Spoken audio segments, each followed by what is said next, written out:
welcome to Kayotic. Today I have Haley. I met Haley she's a photographer. For those of you who don't know, my friend Brianna recommended her to me, and I saw her do some pictures for my friend Erica and then Brianna. And when I was looking for newborn photos for Emberly, I checked out her Instagram page and I really liked her vibe. So that's kind of how we came into contact. Haley, welcome. Thank you for having me. I'm a little nervous. No, don't be nervous. So for anyone who may not know you, who is Haley behind the lens? That's a great question. I am just a mom. Well, I'm not just. I don't like to say just, but I'm a mom. First and foremost, I think that is the greatest title I have because that's always something I've wanted to do, is just to be a mom. I'm a nanny to two little girls that I love very much, just like my own kids. Like, they are always around and they've just become a huge part of our family. I'm a wife, I'm a friend, all those things that people can give themselves a title to of who they are. But I think to the core, I am a kind person. I lead with my heart. I'm compassionate. I'm empathetic. I feel things really bigly. I love to communicate. And I think that pretty much sums up who I am. I think I really resonate with you on the empathetic part because I also feel things really deeply, yes, which can be a blessing and a curse. How long have you been doing the nanny thing? So I've been a nanny for so long. The two little girls that I've had for almost 4 years, I think. But I started babysitting at 12. So I have been in childcare and babysitting world for a very long time. Something most don't know about me is that I live down in LA. And so when I lived down there, I got to be a nanny to a lot of different kids. It was super cool. I met a lot of people that were in the industry of like TV world and stuff like that. That was about 11 years ago. And we're heading to Disney in 2 weeks. And one of the little girls I nannied down there, I get to see soon. So it's kind of cool. But I've been a nanny to many, many children.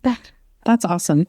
It's cool that you get to stay in contact too. Mm-hmm. And then as they grow up, they get to be like, oh, this was my nanny. And kids are our future, right? Yes. So you never know what these little ones are going to grow up and do. And then they could become famous or movie stars. And you can be like, I nannied. Yes.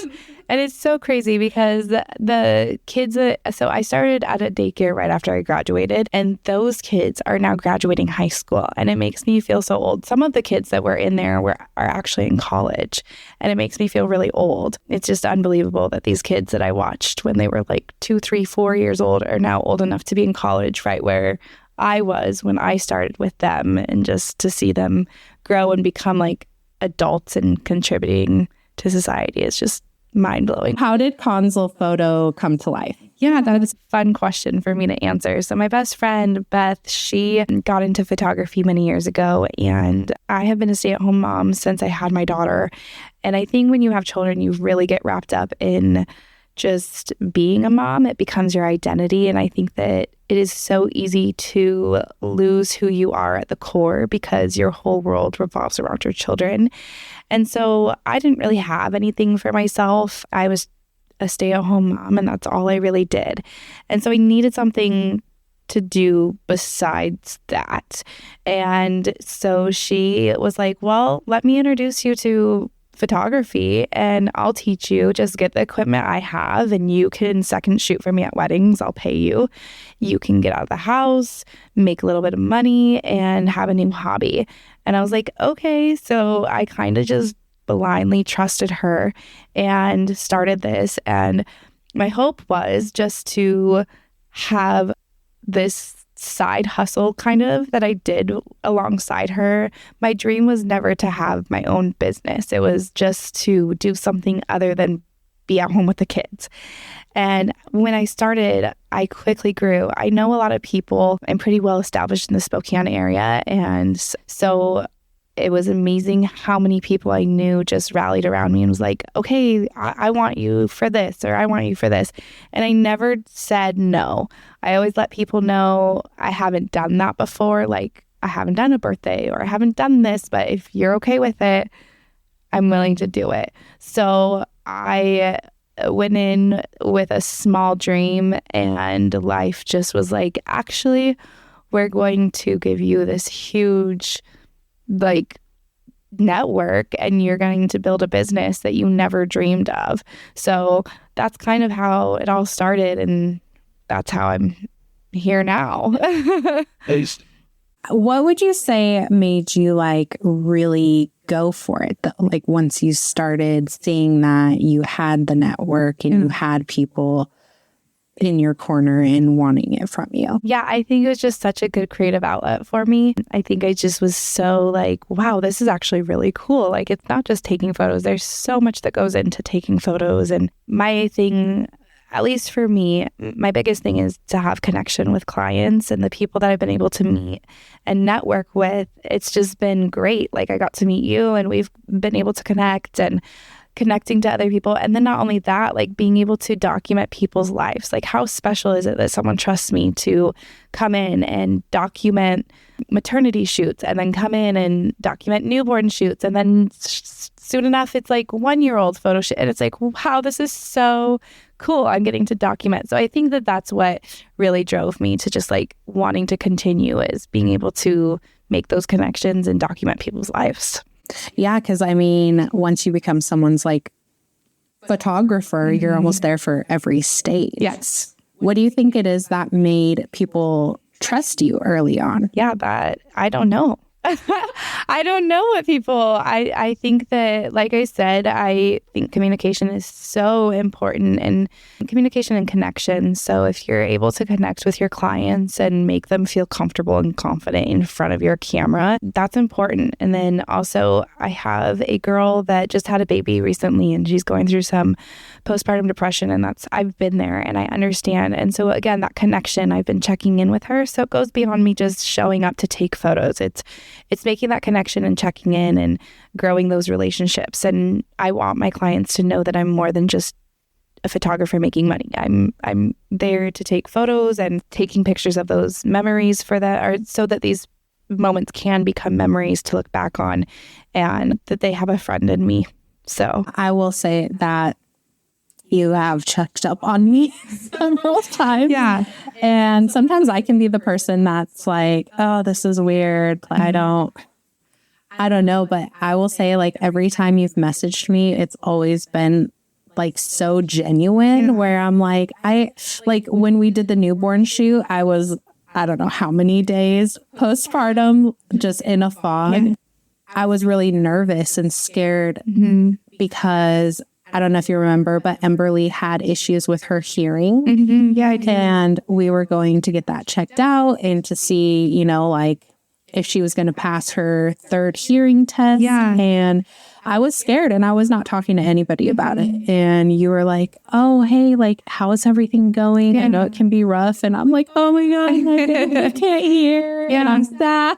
Yeah. And you're like, when we just met. Yeah. So I would definitely say, like, that's something about you I think so many people need, especially in a friend. But like, how are we getting this in our photographer? Yes. Yeah, for sure. Well, that made me teary-eyed too, because it's like I care so deeply about people. And I was the first of my friends to have children, and I didn't have someone checking in on me. So I know what that's like to be isolated and stuff. And I just want people to feel loved. And so thank you for sharing that with me.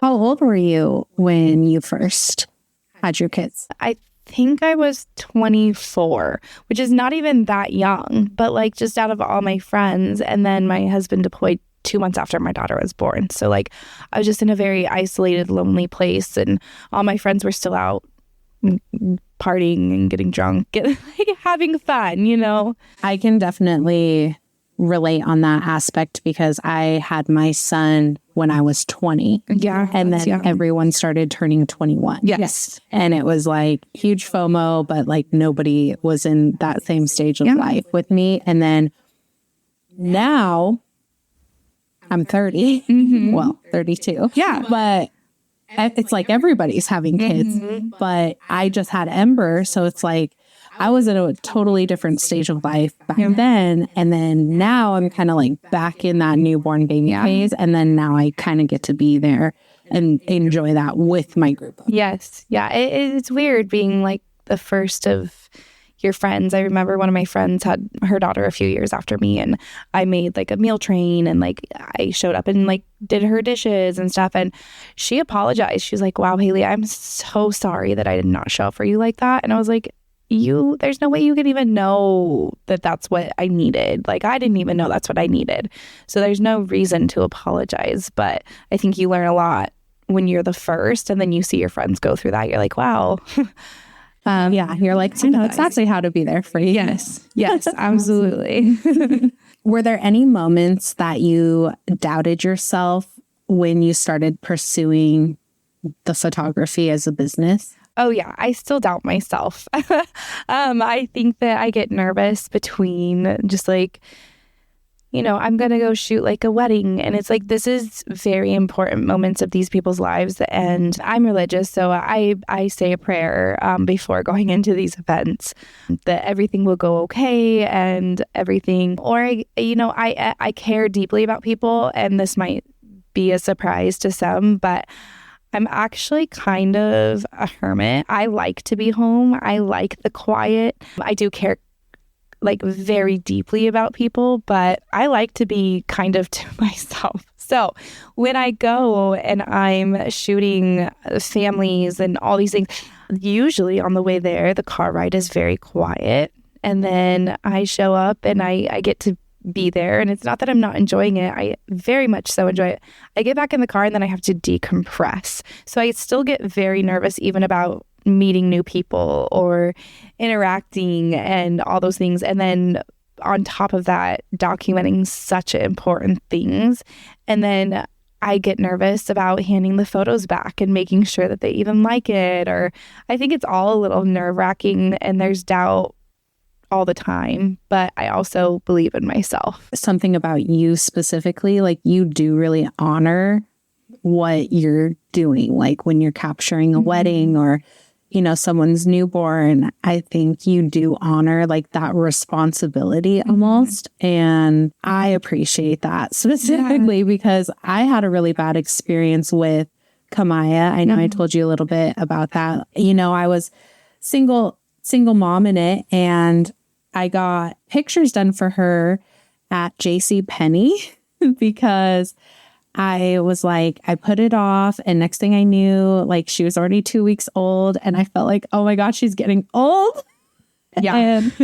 And I just didn't want those like precious moments to go. And I had gotten newborn photos with Andre, and I was like, it's not going to be fair that I have these cute newborn baby photos of my son and not my daughter, but I couldn't really afford it. So I didn't want to go the route of like hiring a photographer like I had the first time because it was really expensive.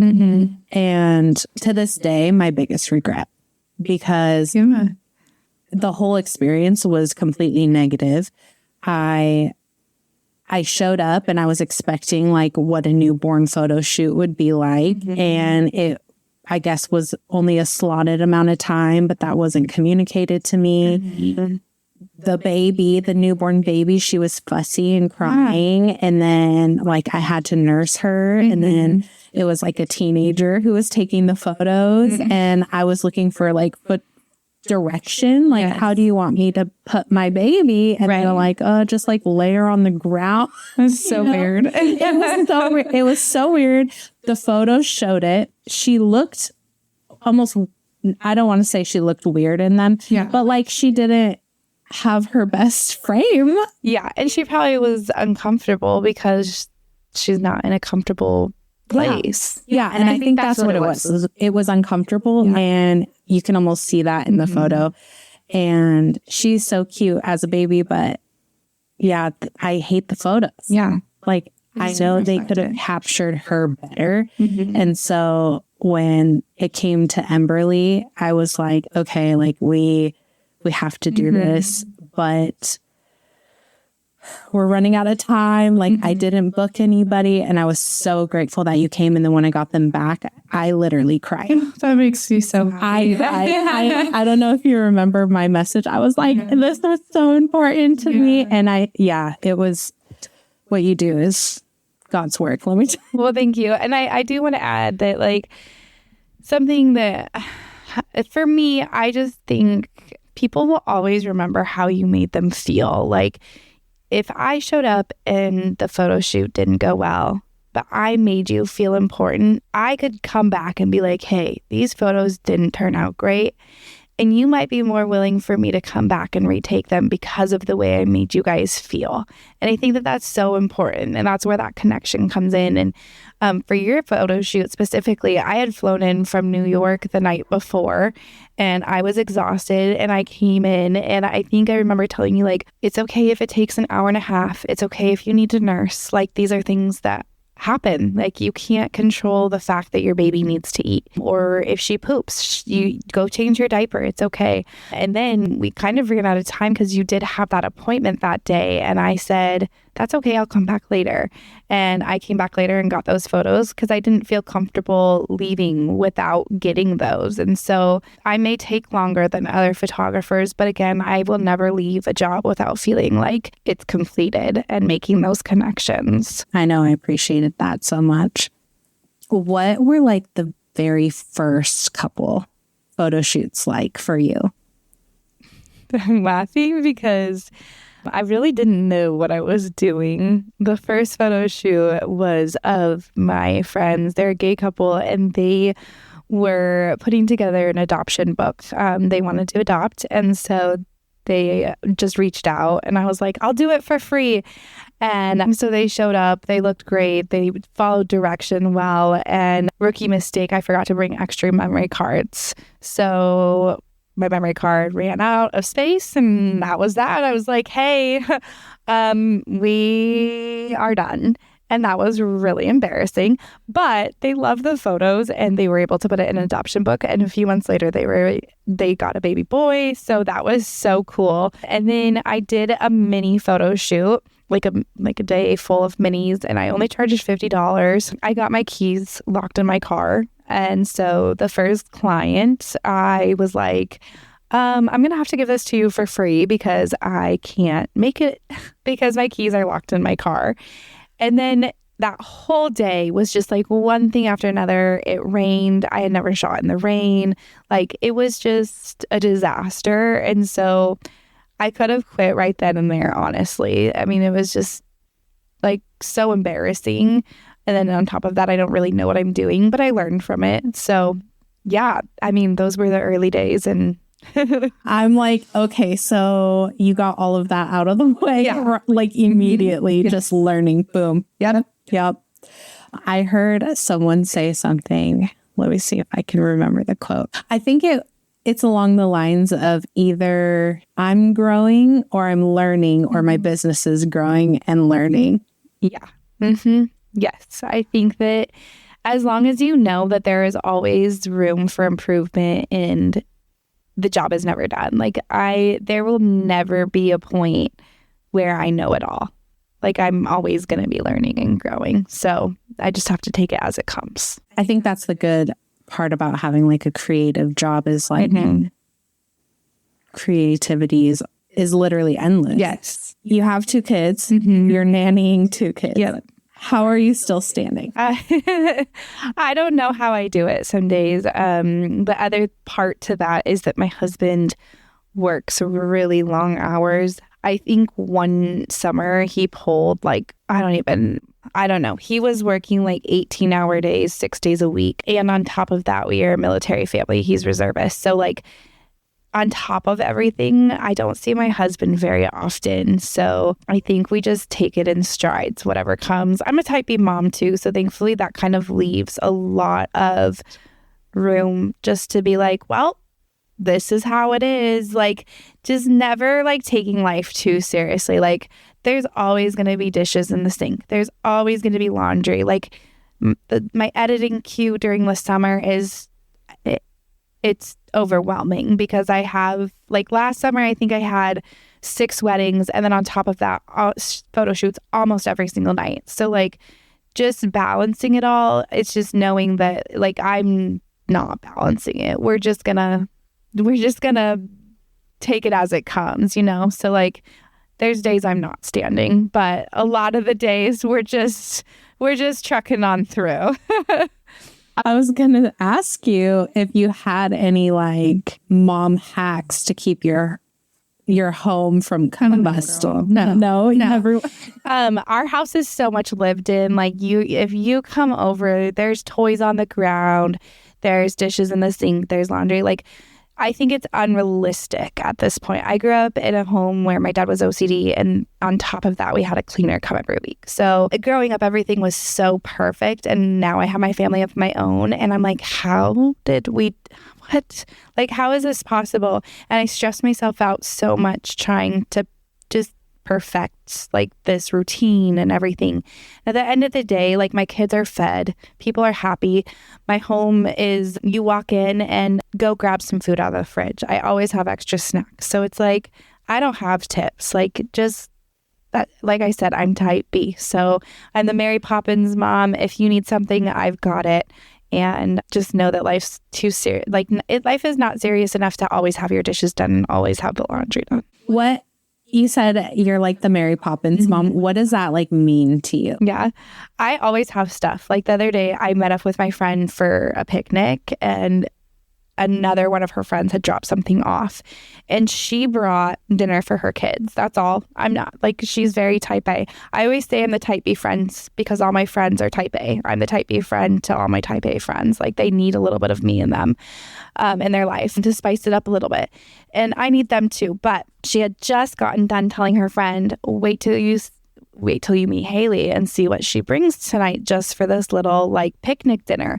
And I get out of my car and I have 4 scooters for the kids. I'm pulling it out of the car. I have extra snacks. I have extra, like, I just always have extra stuff. And it's like random stuff too. Like, oh, you need a Band-Aid? I've got them, like, in my car. Like, I have literally anything you can think of, even if it's random, I'm going to have it. And like, another thing I do is if I see something on sale at the store that's like would make a good present, I'm going to buy that and throw it in my closet for a birthday party. So if we get invited last minute, I've got presents in the closet. So that's just how I perceive it. Okay, that is the mom hack. Yes. Okay, there we go. I am always like, oh no, birthday party, Target pickup. And I will just like Target pick up the present, the bag, the paper, everything. Yeah. And then we're doing it in the car already. Oh, this is never ready. Yeah. You like, so stuff goes on sale all the time at Target. Like, they'll clearance stuff out, Walmart, all those things. They'll clearance stuff out to like super, super cheap. And I may not have an idea of who it's going to go to, but I just buy it because it's super cheap. And then I just throw it in the closet. And then like Walmart a few years ago clearanced out a ton of their toys. They were like stupid cheap, like nice toys, stupid cheap. I probably spent $100 and I had no idea where they were going to go to, but I put them in the closet. And then when we had a birthday party, they were ready to go.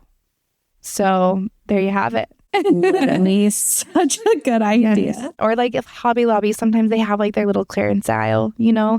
And so like I found some cute like little jewelry dishes and I bought them, and some of them don't have homes yet, but I know I'll get invited somewhere where I'm like, oh, this is a cute little gift to give to someone. And then you're saving yourself money, time, and a headache. What do your kids think about what you do? Do they ever like tag along?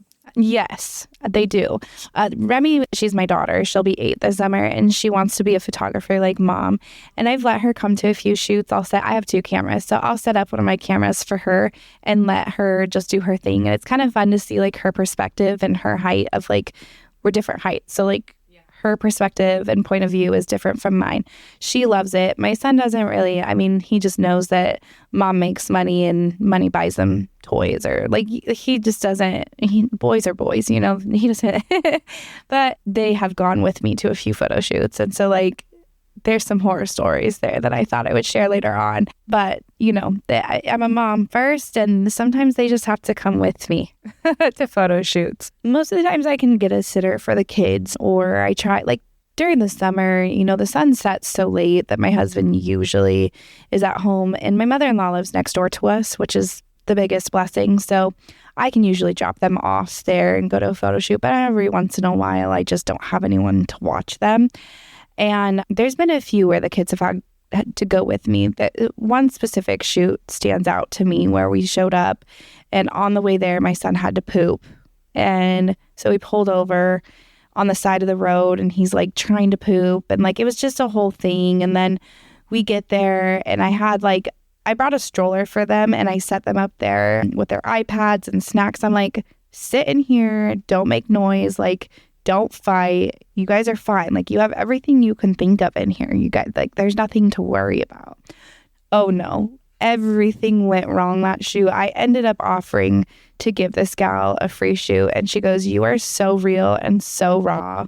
And she ended up sending me a $50 tip for being just like so authentic.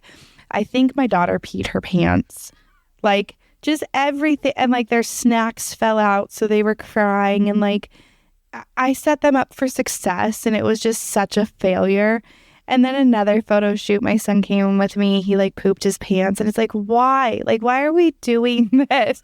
And thankfully, the one where he pooped his pants, not the whole thing with the iPads and everything, was with Brianna. So thankfully, I know her and she thought it was funny. Like, that is a friend of mine. That's cool. The other girl that this happened to, I did not know her. And so I was so embarrassed. But I mean, we're moms. Yeah, I'm relating so hard. I'm like, I can't tell you how many times it's been like that, especially, I want to say with boys, like things just tend to go a little bit crazier with the boys. And why is that? I have no idea. Like, boys are crazy. I always said if I could have more kids, I was guaranteed another boy, I would do it.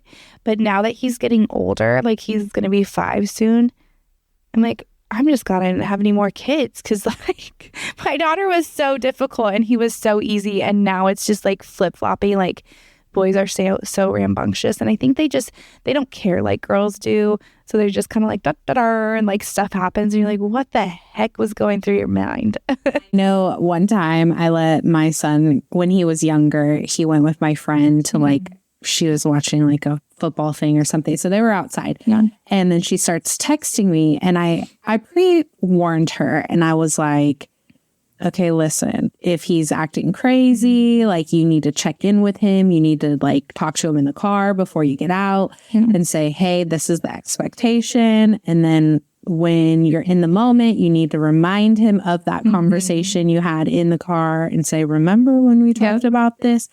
And next thing I know, she's texting me and she's like, oh my gosh, he's eating grass.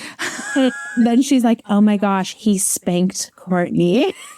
Like telling me that he's like doing all these random things. And I'm like, okay, I told you like what to expect. Why like, I prepared you. Yeah. But if you don't have a boy, there is no preparing. There really isn't. My son will come up to me sometimes and just spank me on the butt. And he'll be like, that's because I love you, Mom. And it's like, my daughter would never. Boys are just boys. That's so funny. I used to spank my mom on the butt. Did you? Yeah. I'm like, girls would never. And I did that. Yeah. That's so funny. What is your favorite kind of photo shoot to do and why? That is such a good question. And my mind goes like to 10 million directions, even though there's not 10 million shoots that I can go. But like, I think each shoot is so unique to itself. And like, the first thing that pops up is couples. Couples are so fun, like especially if they're like a newer couple and they're like when the magic's still there and you can see that they're like so like in love. I'm thinking of this one couple specifically. They wouldn't care if I said their name, Tatum and Marcus. I met them through a different client, and I often use them as like a model. Like if I get new presets that I want to try out or something, I just text them and say, let's go have fun. But they are just like, they take direction well. They love each other so much. And it's so sweet. And like one of my favorite shoots was with them. We went and got like flowers, just like baby's breath. And we went to Corbin Park, which has a river, like the river runs through it slow. And we went and they got in the water together and like it was romantic and just... There's like so many fun things that you can do with couples. And I've done so many just for them and like the poses and the ideas and like it's so fun. And like then also capturing, I just did a 50th anniversary and they've been married for 50 years. And like to see a mature love like that is also so special. I mean, they've been in love for so many years and been through so much and that's special. The other thing I do is boudoir and, you know, these women are in lingerie in front of me and they're trusting me to take photos of them. And that's so like personal. And to make a woman feel empowered and beautiful in their own body, like how special is that? I think that women need that. Like we need encouragement. We need to build each other up. We need to feel proud of who we are in our own bodies. And like, I was very intimidated to do boudoir for that same reason. I would never want to take a photo of a girl, send it back to her, and then her be like, that's what I look like. Because in my eyes, I'm like, heck yeah, girl, you look great. Like, this is awesome. And so I was really intimidated to do that for that reason. But the more I thought about it, I really wanted just to make women feel so beautiful in their own skin. And then you have like newborn shoots, and I get to see these new babies, which is so special. And so it's like hard to choose a favorite. And like family sessions with little kids, it's like the kids run the show. Like how fun is that? So it's like hard to choose a favorite because each session has their own unique like thing to it that makes it so fun. I have to say, when you did ours with the kids, something that what you just said made me think about is how you were like, oh, it's totally okay. Like the kids were being weird. They were doing weird poses and like my toddler's crying and not sure who this stranger is. And I felt in that moment really like, okay, yeah, you know what? Like she's just going to capture what this really is. Yeah, real and raw. Candid moments. Yeah. For sure. So, and I usually try to send bring kid. I think one of your little girls, I can't remember which one, came and helped me take photos.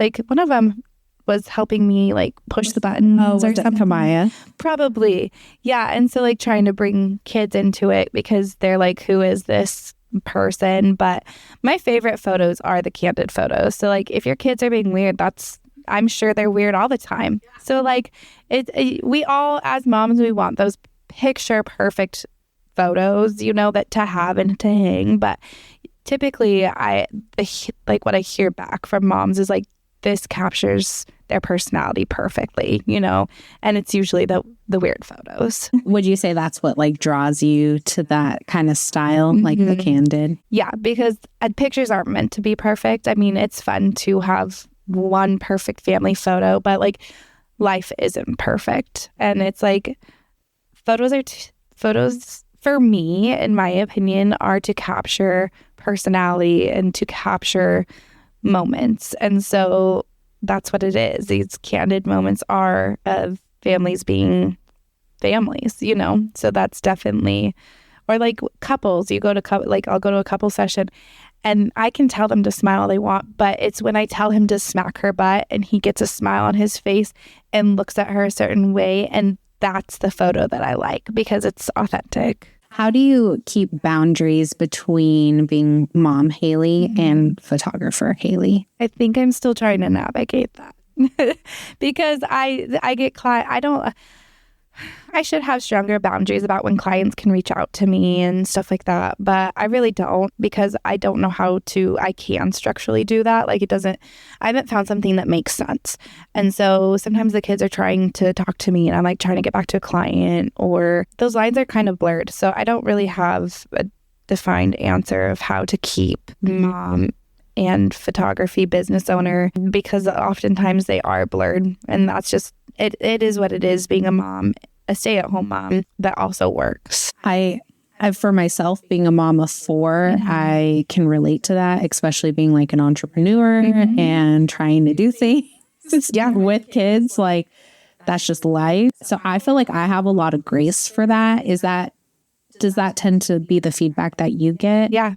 Yeah. And I've just noticed that if someone I've had some people reach out for photo shoots and just the way our conversation is constructed, I'm like, I'm not the photographer for you because at the end of the day, I still am a mom. And if you can't accept that or certain things that are said or something, not necessarily negative, just the interaction, then I'm like, let me find someone that maybe suits you better.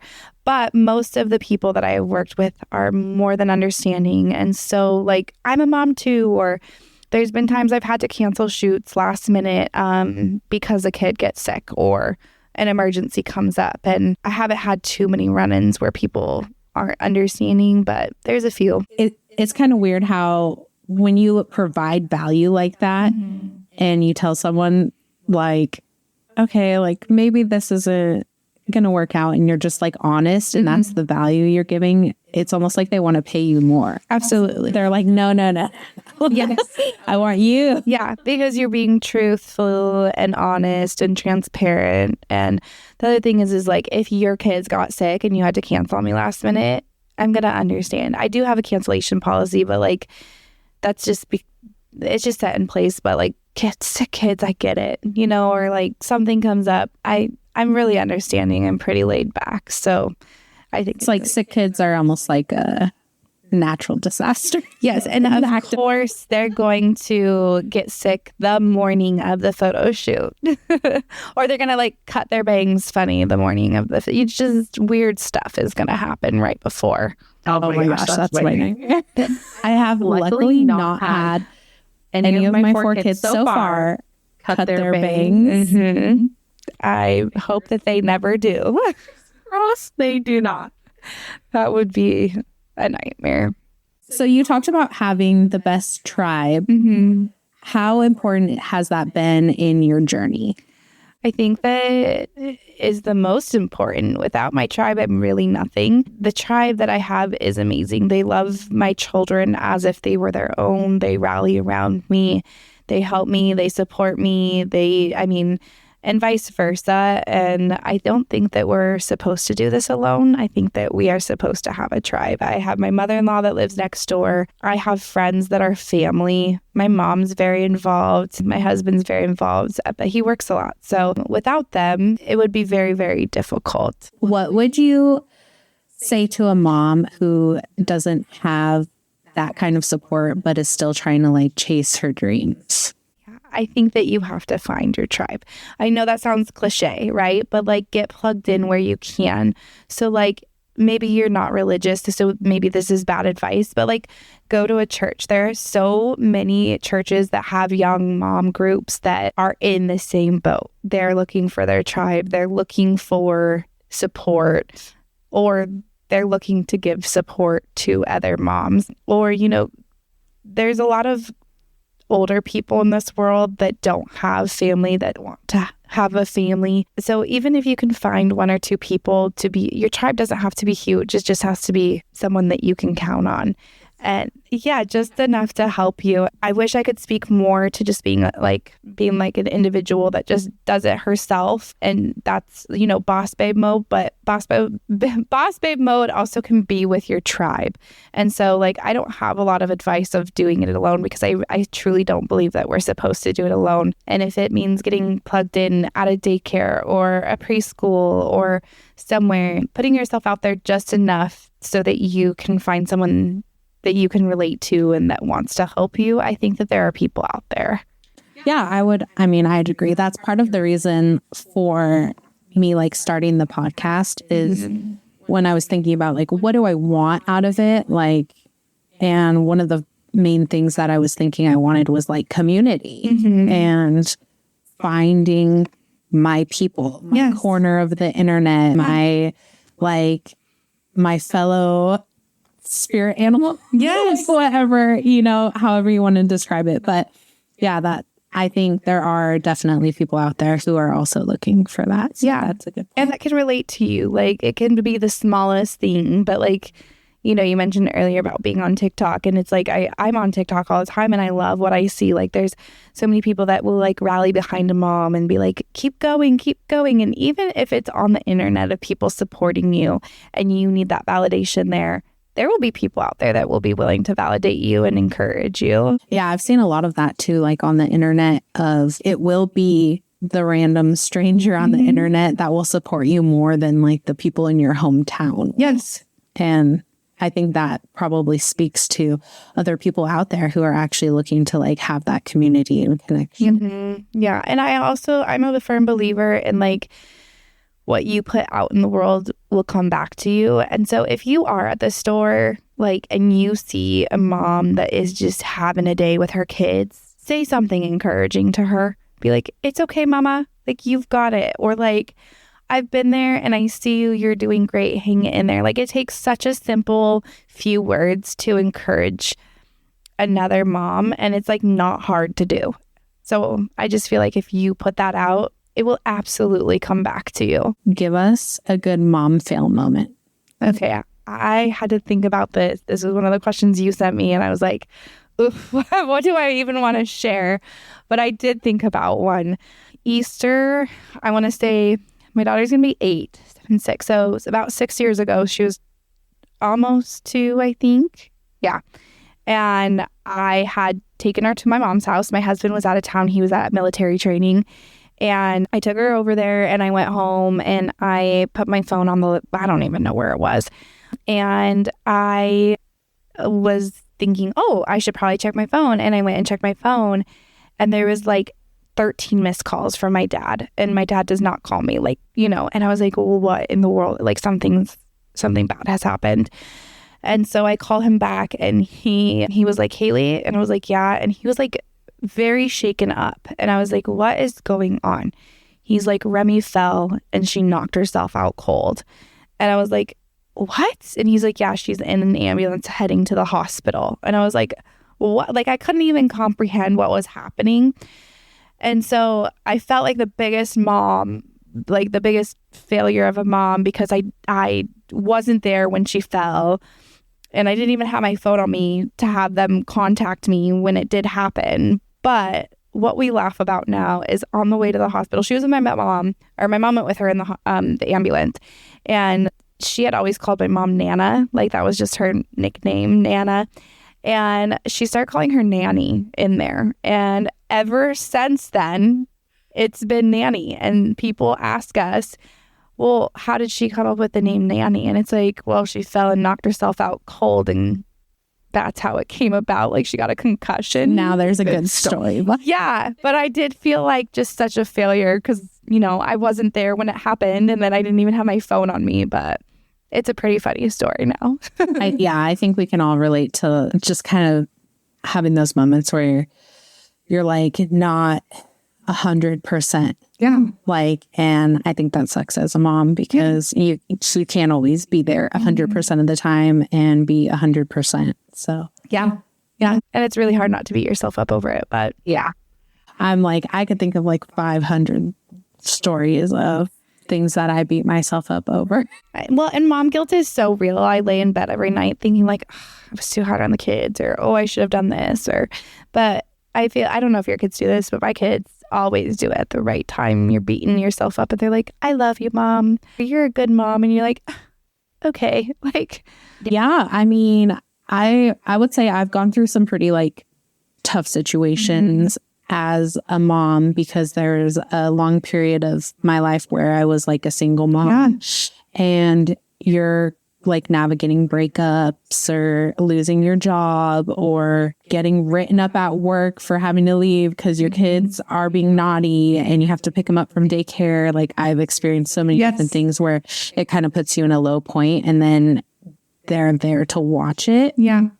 And definitely the mom guilt where it's like you're so frustrated, you can't hide the emotions, and then they're witnessing the emotions, and then you're guilty now for not shielding them from that better. So, yeah. Yeah, but our kids are supposed to see our feelings too. I always tell the kids, I'm like, this is my first time living life and I have emotions just like you, and I'm going to have big feelings just like you and lose it just like you. And I always try to apologize, but it is hard. That just hit me so hard. Like what you said, this is my first time living life. Like, wow. Yeah, it's your first time. That's a great way to give yourself grace. Like, I think that needs to be my internal monologue a little more. Absolutely. Give yourself some more grace. You deserve it. So what advice would you give to another mom who wants to start like a creative business but feels overwhelmed? The overwhelming feeling never goes away because I think that you can be a type A and you're going to do everything correctly, and the laundry list of things is still going to be there, and you're going to be overwhelmed by the laundry list of things, and you're going to be overwhelmed at organizing it. Or you can be type B like me, where you're trying to do it all and it still continues to add up. There's not if you have a dream, you just have to go after it. You have to let nothing stop you. I remember that it was the night before one of the biggest weddings I had. It was at a venue. They paid a lot of money for this wedding, and the self-doubt just started kicking in. And I was like, who told me I could do this? Who told me? I just decided one day I was going to wake up and be a photographer, a wedding photographer at that, and have 2 kids. And like, who told me this? And then like, it just, that spiral of like doubt came in.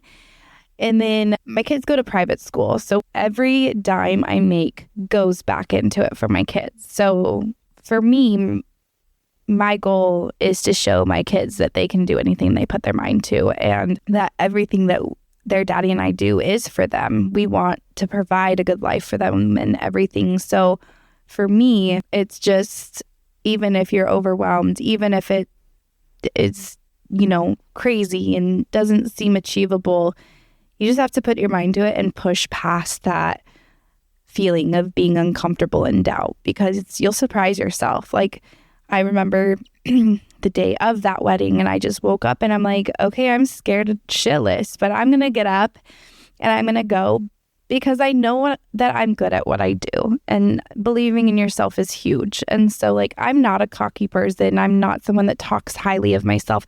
I don't even really talk my business with other people. It's not something, I don't think that's the most interesting thing about myself. So like, it's not something that I bring up in a conversation, but I think that you can be confident in what you do. That confidence shines through. And so I just showed up and I just was like, I'm a badass. I can do it. And it went well. So I hope I answered that question okay.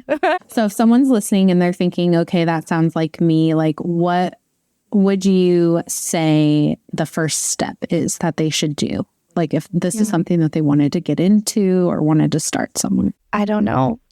I wish I had a better answer, because for me, my friend was holding my hand the whole way saying like, this is the camera you're going to get because it's what I shoot. So I'm going to teach you. I didn't have a plan. She kind of just was like, she grabbed my hand and was like, this is what we're doing and you're going to do it and you're going to be good at it. And so like, for me, my story looks probably different than someone else that just like, I didn't just wake up one day and say, I want to be a photographer. I've always been interested in photography, but that was not something that I just like woke up and decided to do. My story looks different than someone that's probably just like always had a dream and do it. I think you probably do need to figure out, like we were talking about the supplies you needed to do the podcast. And it's like, okay, if that's something that you know you need to get, rip the Band-Aid off and buy that. And at least you have the equipment. And you may not touch it for a while, but you have it.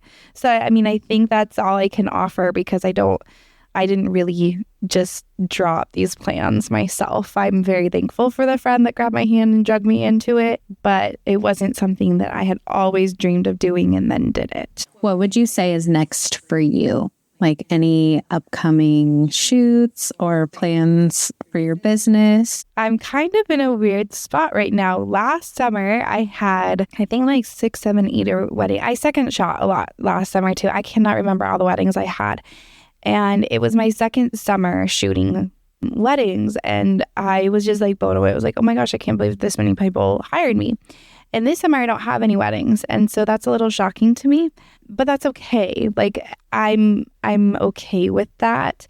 It was a lot last year. It was a lot to wrap my head around, and a lot of editing and a lot of time learning how to navigate that.